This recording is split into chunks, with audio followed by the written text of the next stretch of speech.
Welcome to Unfiltered Tagalog Wrestling Podcast. Every week, this is the MTG Show Podcast. So, bago tayo mag-umpisa sa ating review ng dalawang event actually to, where gusto ko sana mag-invite kasi tangay na.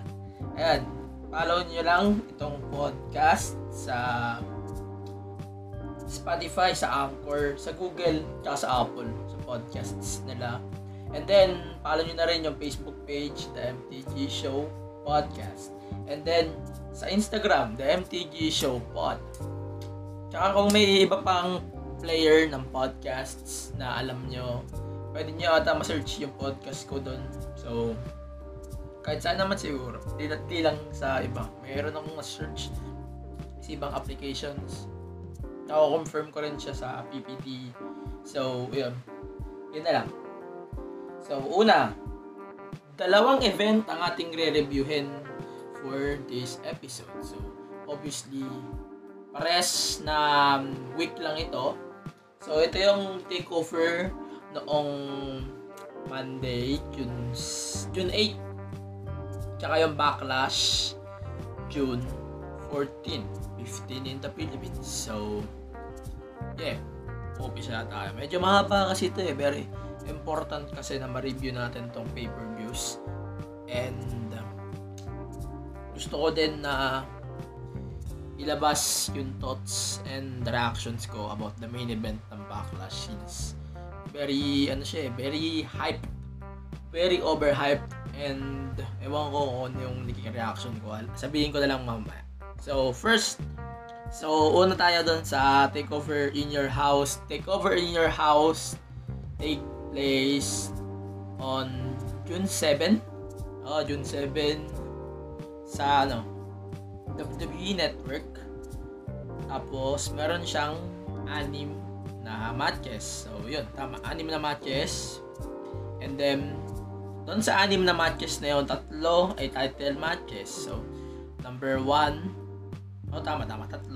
So, number 1, unahin na lang natin to na mabilis. So, ito yung 6-woman tag between Nox, Shotzi Blackheart, and Mia Yim versus Candice LeRae, Dakota Kai, and Raquel Gonzalez. Ayan, Raquel Gonzalez.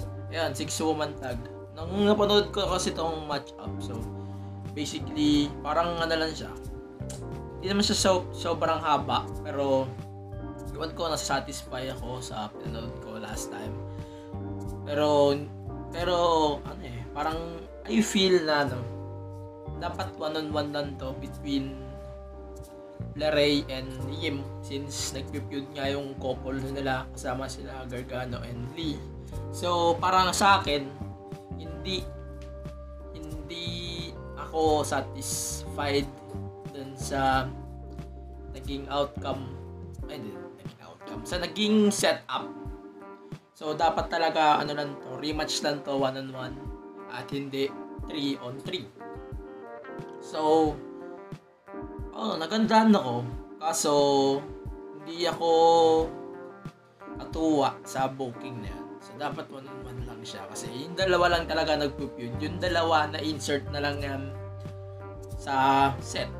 Kasi tapos na rin naman ang feud ng nila Dakota Kai and Tegan Nox. So parang naiisip ko ba't nandito pa sila sa feud na to, 6-woman tag. So parang na-feel ko na pointless yung pagpasok nila. So yun, dagdag niya pa si Blackheart. So parang hindi ko rin trip yung pagpasok nila doon sa match-up. So, yun. Ang atuloy ko dito dapat 3. Kaso, dahil nga sa Dahil nga sa mabilis to nangyari, dahil din sa hindi ko trip yung pagpasok nung 4, binigyan ko lang 2.5. Satisfied. Pero okay. Hindi ko gusto yung booking. Next match is a 1-on-1 match up between Finn Balor and Damian Priest. So, 1-on-1 to. Grabe to, man.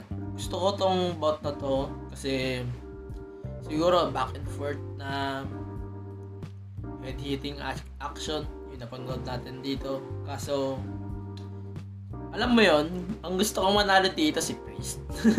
Kaso nanalo pa rin dito si Finn kasi nagbibuild pa siguro siya sa future match-up with Walter or yung iba pang feud ni Balor. So, since hindi nga tuloy ang takeover sa Dublin, so feeling ko mag-iiba na naman tong ng feud si Finn. And ito nga kay Balor tsaka kay Priest, gusto ko sana manalo dito si Priest actually. Kasi wala pa siyang panalo sa takeover. Siya yung nagdadala ng feud. Balor parang pinupush lang talaga ng WWE para i-build as a star sa NXT. Better ratings since may war freak. So yan, maganda to laban na to. I like this, pero hindi ko trip yung decision. So rating 3.5.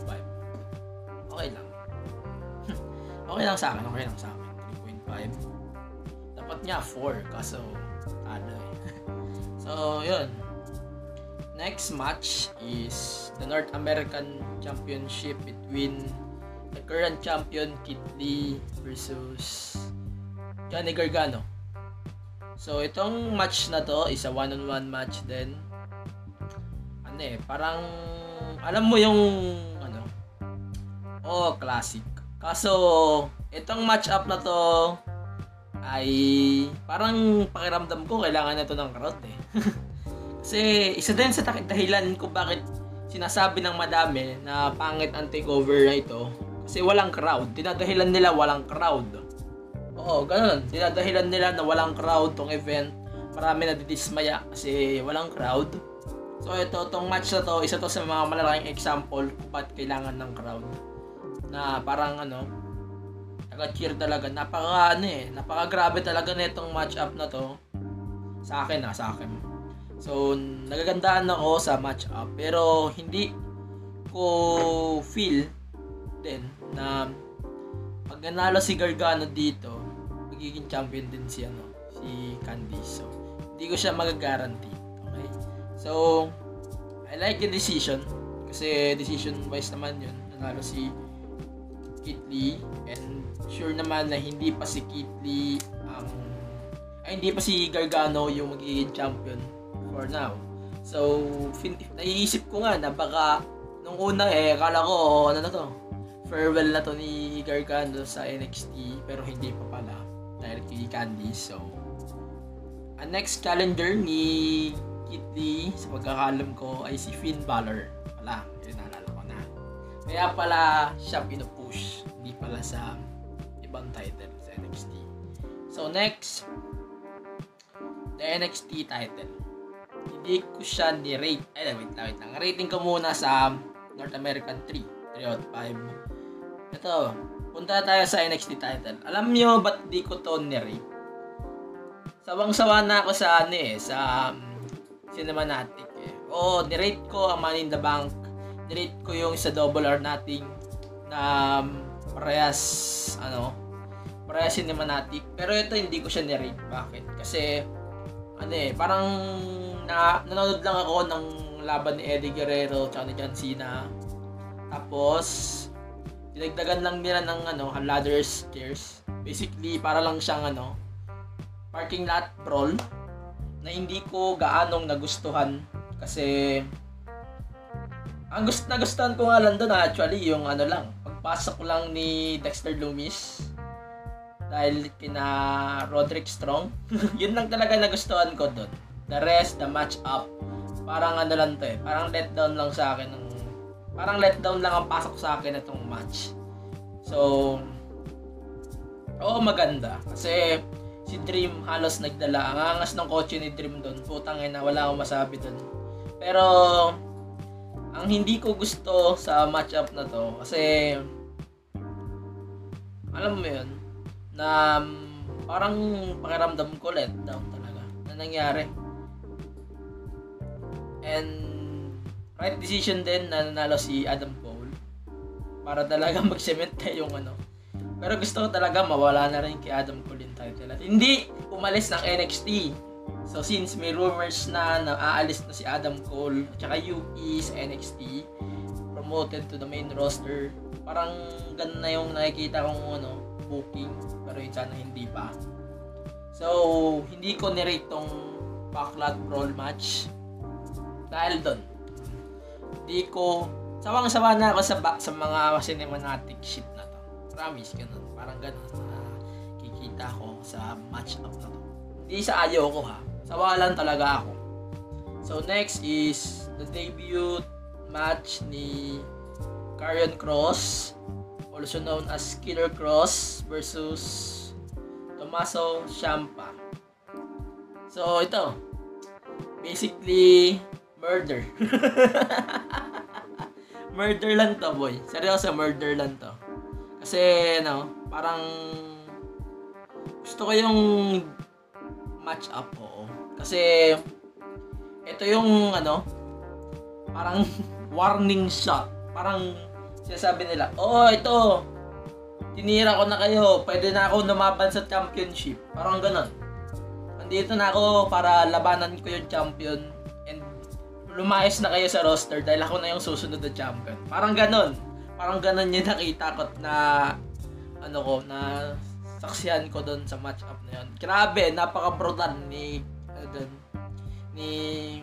Karrion Kross doon. Props din kay Ciampa kasi alam mo yung kung paano i-counterpart si Kross. Unfortunately, napakabilis lang itong match-up. So, hindi ko, parang bitin, konti. Parang bitin ng konti. Pero at least nakita natin, parang nagwa-warning shot talaga to si Karrion Kross. So, yeah. 2 out of 5. And then the main event is gonna be a triple threat match for the NXT Women's title. It's gonna be Charlotte Flair, the former champion, the defending champion, versus Rhea Ripley, the former champion na tinalo ni Charlotte, versus Io Shirai na nanalo ng ladder match noong April to earn a title shot. Pero alam niyo na, WWE logic. Hindi ko na kailangan na-explain. So, yun yun. Triple threat rules. First woman to get a pinfall or submission to win the title. So, alam nyo, itong match-up na to, alam ko, si Charlotte tsaka si, nagdala. Si Shirai. Kasi, alam mo yon yung, especially yung ilang spots na nakita ko dun sa match-up, is gawa lang nila, okay? So, ito yung, parang, fall talaga to ni Charlotte. I wish lang din na pumunta na rin ng NXT. Pumunta na lang ng main roster si Charlotte. Huwag na siyang kumuha ng rematch clause for the title. Kasi wala rin namang sense, okay? So, yung pagpunta mo ng NXT, may sense ng konti. Kasi na-prove mo na sa lahat ng champions at that time, si Bayley and Becky. Excuse me. Natalo mo na sila, okay? That's fine. Pero yung panunuga pa mo sa ibang members ng roster, parang I hate it. Pinaliwanag ko na yung iba sa Attention to Detail episode ni Charlotte. So, check it out. Feeling ko, hindi na talaga yung nakikita ko doon. Sana lang, I wish na if they want to do a rematch between Charlotte and Io Shirai, hindi na sa takeover ito mangyari. I want it in a NXT show para lang ma-hype or mas maganda yung bigay ng ratings between NXT and AEW. So, So, yun na nga. Since nanalo nga si Io Shirai sa matchup na to, meron na tayong 3 Japanese Women's Champion sa iba't ibang promotion. So, WWE sa Raw, we have Asuka holding the title.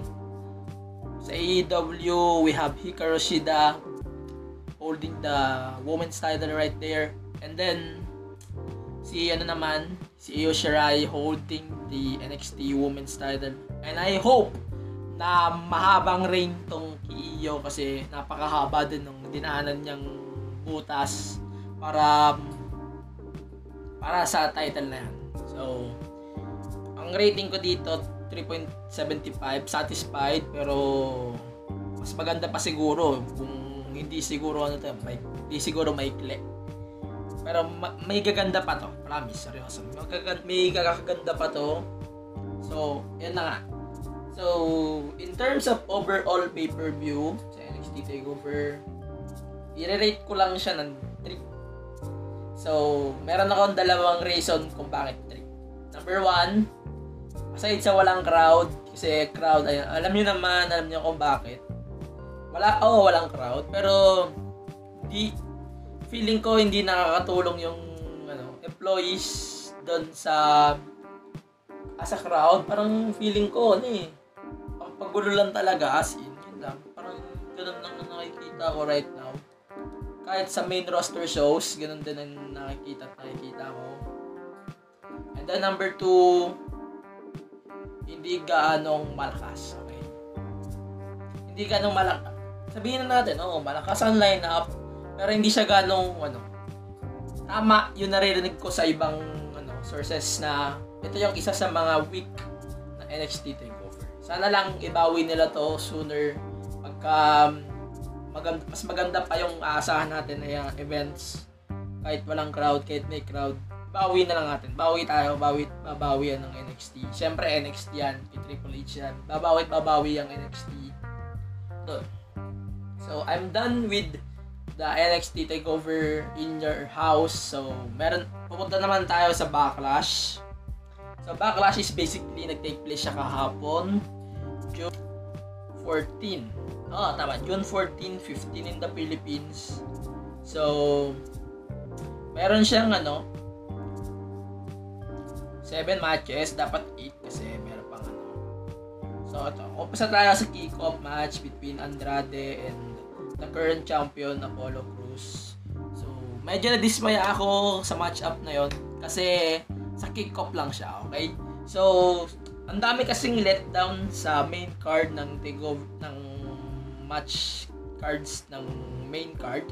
Parang feeling ko daming letdown, tas ang kick-off nila napakaganda kasi yung main card nila ang daming letdown. Alam mo yun, parang diba? Nakakainis yung ganun. So, basically, the Apollo Crews vs Andrade, konti pa lang inapanood ko dito. Pero, sabi ng mga kalala ko, maganda tong laban. And then, parang sa nakikita ko, mas better pa to sa ibang matches sa card. Pero siguro lang, paniniguro ko lang, baka hindi pa ito yung last between Apollo and Andrade's gang with Angel Garza. So, yan, parang ganun ng, parang expectation ko. Baka nga magkaroon pa to ng triple threat or a fatal 4-way. I don't know, baka malay nyo naman, katotoo din. So, yan. 3 out of 5. Parang sa akin lang, Ang ganda kasi, man. Alam mo yung ganun, na satisfaction. Kahit nasa kick-off lang siya, at least sa deliver nila. So, next, doon na tayo sa main card. So, hindi ko siya i-rate in order, obviously, kasi I don't give a fuck. So, first is the women's titles between Bayley and Sasha Banks versus Alexa Bliss and Nikki Cross versus the Iconics. So, I like the concept na hindi pwede mag-tag ang isang team sa kapwa team.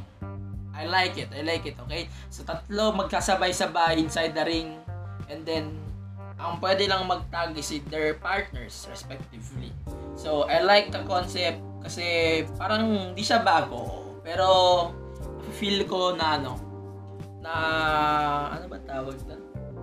Feel ko na mas maganda kumpara sa mga dati nilang match-ups with the triple threat ruling na pwede mag-tag yung ibang team sa isang team na ayoko naman kasi nakakaurat lang. Ganun ang nangyayari. Sorry. Feeling ko na ganun ang nangyayari. Napapangitan ako Parang they can take opportunity after opportunity. Parang ganun. So, ayoko ng ganun. Buti, di na nila ginawa yun kahapon sa Backlash. So, I like it. I love it, man. Seryoso, parang, ang problema lang dito, man, yung ending lang. Yung ending lang ang nakikita kong problema dito sa event na to, sa match-up na to, actually. So, basically, tinake advantage ni Sasha Banks yung fall dapat ni Alexa Bliss. So, basically, yun na yung naging end ng match-up. So, that's it. Okay? That's it. Yun na yan. Bitin, pero satisfied na ako. Okay? So, also, gusto ko mag-address ng ilang bagay. So, if ever na gusto niyo mag-crown ng new women's champion, ito lang ang tatlo preference ko. Every brand to ha, okay? So, Raw, if they want to crown a new champion, gusto ko, ito yung top 3 possible na makakatalo kay Asuka. Pwede makatalo, okay? So, it's gonna be Kairi Sane or tag team partner ni Asuka. And then, si Shayna Baszler, I want her kasi, feeling ko, ito talaga yung tinatago-tago ng WWE to beat Asuka for the Raw Women's title anytime soon. And then, Liv Morgan. I want Liv Morgan to be pushed on the moon. Kasi feeling ko, nag-improve naman si Liv. Oo. Kaso parang, tinuturing pa rin siyang reserva sa roster. Parang ganun na nakikita at naririnig ko about her. So basically, yun lang ang ko. Saro lang muna to, okay? So sa SmackDown naman, if ever na magkakaroon ng new champions or kung sino pwede makatalo kay Bayley. Ito, number 1, si Sasha Banks. Number 2, si Sonya Deville. Number 3, si Lacey Evans. Those 3, okay? Those 3. Yun lang talaga kasi yun lang ang nakikita kong pwedeng makatalo kay Bayley right now. Pwede na nga. Yun na yung nakikita ko, okay? So, the rating nung sa women's tag team titles is 2.5, 3. Maybe 2.5 or 3. I'm done with that, okay? So, medyo bitin lang ako. And then next is the Jeff Hardy versus Sheamus. Man, very important tong matchup na to. Kasi alam nyo, ito yung isa sa mga very important matches ni Jeff Hardy. Kasi ang ganda ng story, okay? So, di ko na ikikwento ko bakit yung story na yun. Ang ganda kasi ng storyline na kung saan may part doon na binuhusan ng ihe si Sheamus ni Jeff. So, yung panalo dito ni Sheamus, okay, right call yun. Kasi, parang naiisip ko nung una pa lang na haba pa tong feud nila. So, if ever na, magkaroon pa to ng rematch, maybe, with stipulation, pinipil ko nga, Extreme Rules match. parang ganun na yung nakikita ko right now. So, ganun talaga yung na-feel ko. Right call, yung panalo ni Sheamus. Pero sure ko, the next pay-per-views, mananalo dito si Jeff Hardy as a revenge, okay? So, that's a very WWE cliche, okay? So, yun na yan. 3 out of 5. Very satisfied, very bitin, dahil nga sa ikli. Hindi siya sobra ikli, pero may ikli, okay? So, yeah. Next. Ito yung Asuka versus Nia Jax for the Raw Women's title. Ito, hindi ko siya ni-rate, okay? Kasi, double count out, okay? I hate it. Based naman sa results ng Raw right now, ewan ko kung nakapanood kayo ng Raw lately. Asuka defeated Nia Jax for the Raw Women's title. Niretain niya yung title. Please, finish this, okay? Tapusin nyo na yan, man. Ayoko nang makita si Nia Jax sa title picture anytime soon, maybe. I guess, so... Please. Balik ka na lang siya sa NXT. Okay, yun na yan. Balik ka na siya sa NXT as far as I'm concerned. Mas better siguro yun. Hindi ko siya na-rate. That's it, okay? So, double count out means double bullshit. Next, gonna be the Universal Championship between Braun Strowman and The Miz and John Morrison. Basically, bullshit din. Kasi, obviously, domination lang to ni Braun, basically. Konti lang yung naging, dito nila, Miz.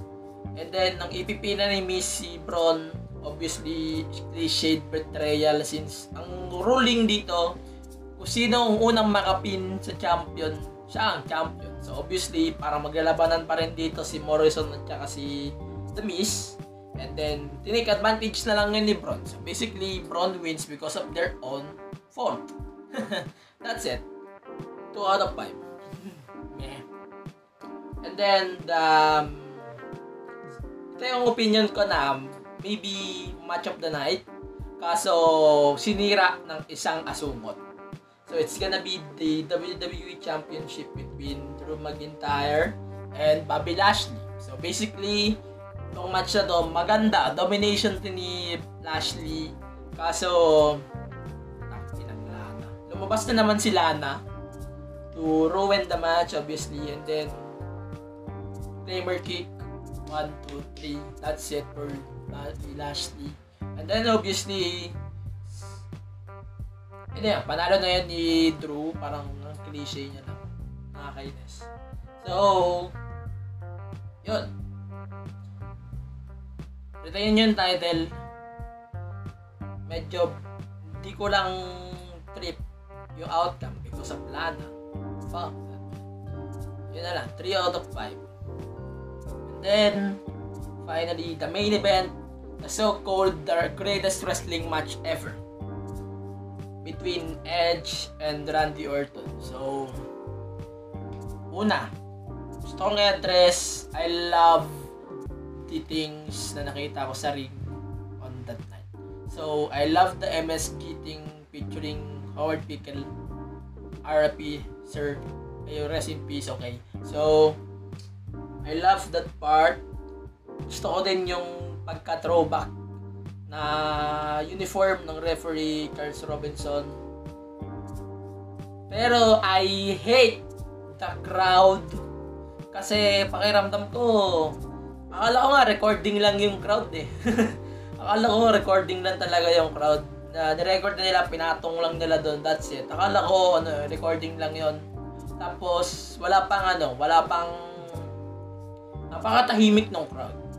Nag-iingay lang sila pagka part na ni Edge na gagawa siya ng move. Yun lang, parang ganun lang kaingay, ganun lang sila oras nag-iingay doon.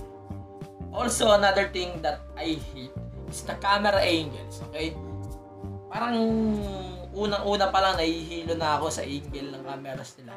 So, sa tingin nyo ba, ito ba yung greatest wrestling match ever?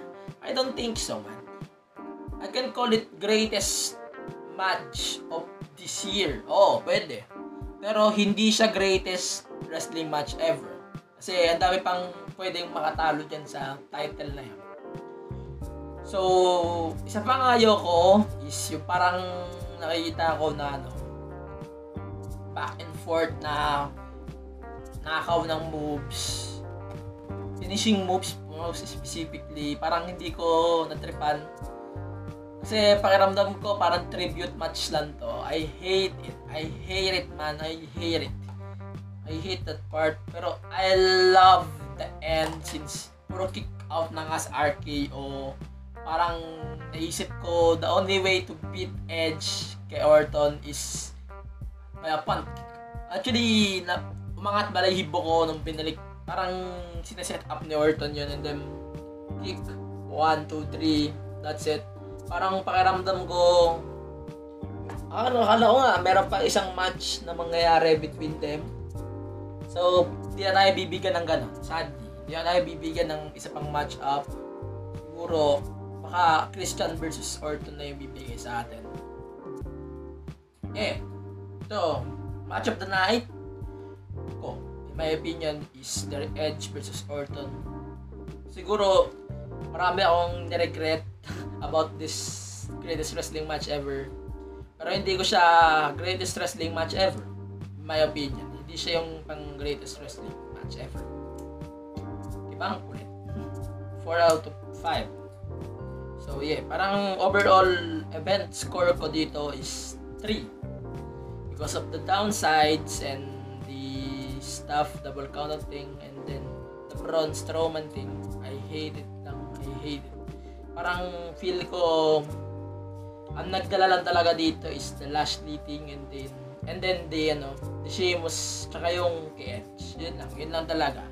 Yun lang yung nakikita ko nagdala sa event. And then that's it. So basically, ano ba marirecommend kong event? If you're going to watch one of these two match events, siguro ang mas pipiliin ko is wala. Pumili ka na ng match-up. So, ito yung 4. Ito yung North American title, tsaka yung NXT Women's title. And then, obviously, the last 2 matches of the card, Edge and Orton, tsaka McIntyre and Lashley. Yun yung isa sa mga pwede kong i-suggest na match-up. Alam kong classic yun. Singit nyo na lang din yung Jeff Hardy versus Sheamus kasi napakaganda rin ng laban na yun. Putsang ina. Tapos, yun na yan. Yun na. That's it. So, bago tayo matapos, maraming shoutout muna sa page C, WWE, page C, sa HXC, sa lahat ng ng wrestling groups na alam ko meron ako. Ayan na nga. Tsaka sa lahat ng sumusuporta sa podcast, yun na lang. And then, sa Philippine Podcast Directory, shoutout din sa inyong lahat. Sa lahat ng podcast doon, malaking shoutout sa inyong lahat. Sa patuloy na paggagawa natin ng content para sa putangin ng podcast Philippines na to. Philippines number 1. Yeah. Despite of the happenings right now. Yeah, ito na. So, again, maraming salamat sa lahat na sumusubaybay sa podcast. At kung gusto mo pa maging updated sa content na itong podcast, follow nyo lang yung podcast sa Spotify, sa Anchor, sa Apple Podcast, sa Google Podcast, at sa iba pa ang podcast na alam nyo na pinaparinggan nyo palagi. And then, like nyo na rin ng page ng podcast sa Facebook, The MTG Show Podcast, and the Instagram account, The MTG Show Pod. So basically, that's for today. Abangan nyo na lang yung susunod na podcast episode. So, peace. Okay, keep safe.